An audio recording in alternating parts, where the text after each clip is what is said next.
Okay, so now that we've made a good little action shot, let's go ahead and talk about editing and how to cut up this shot into a sequence. For the most part in the SFM, you're going to want to go ahead and make a master shot that has all the pieces that you need in it before you start cutting it up. This is because it'll save you some time organization-wise to make sure that all the action is there every time you blade or copy the shot. So go ahead and hit the space bar.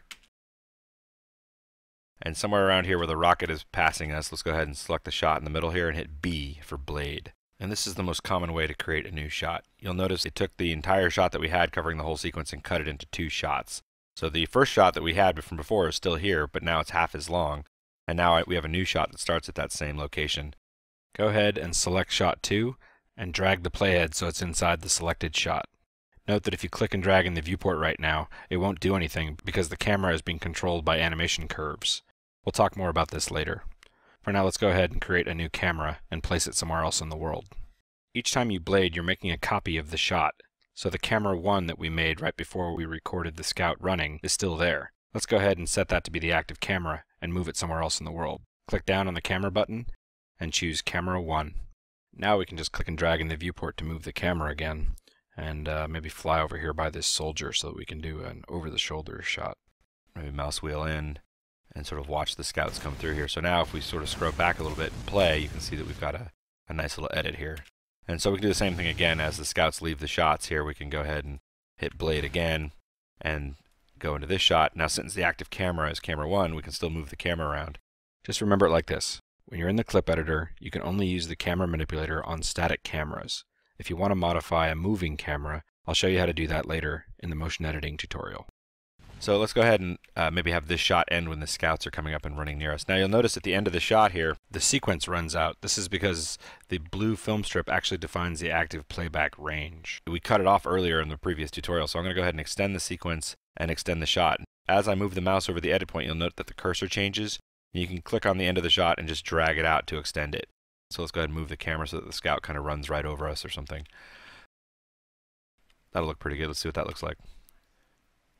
So we don't really want all these black frames. So let's go ahead and move the sequence end to the end of the shot. You can either grab the end of it or hit Alt-O. Again, up and down arrows to move between the shots. And there's our little sequence. So let's talk a little bit about working with edits. If you notice as I move my mouse over the shot, you can see that the cursor changes from editing the end point of this shot to editing a rolling edit between the two shots to editing the end point of the following shot.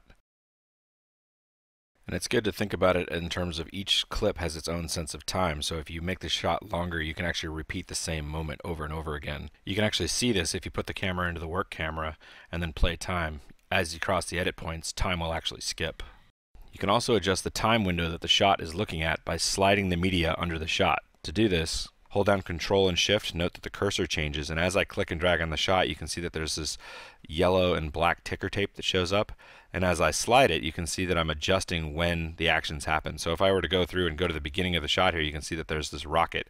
And if I want this shot to start right when the rocket is first fired, I can drag to the right. And now when I hit play, you'll see if I go back, if we watch that edit, you'll see that a rocket gets fired right as we cut.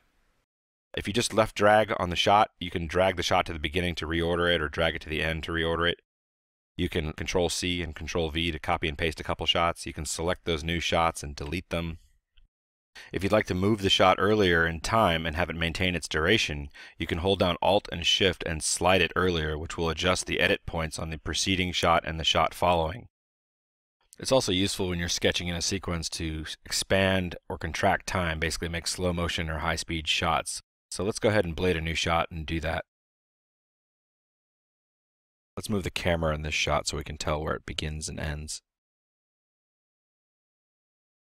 Just hold down Control, Alt, and Shift and drag on one of the edit points.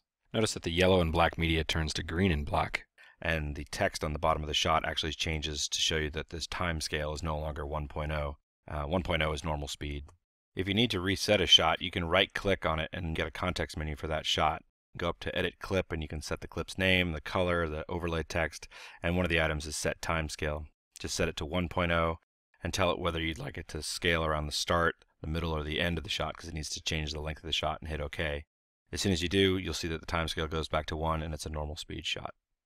If I wanted to delete this shot right now, When I hit delete, notice that it automatically moves the shot afterwards towards the left. Basically, it stops me from being able to create a gap. And now all the gap frames are at the end of the sequence. That's because the SFM is automatically collapsing time towards the start of the sequence. We added this because we were constantly getting black frames between the shots, and we just decided that auto collapse was better. So at this point, I recommend going ahead and recutting your shot up into a couple different kinds of sequences so you can get used to working with the camera and the edits at the same time to really embellish the moment or sort of bring out what you like about your scene. And when you're ready to move on, we'll talk about working with sound and track groups. And don't forget, hit Control S to save your work.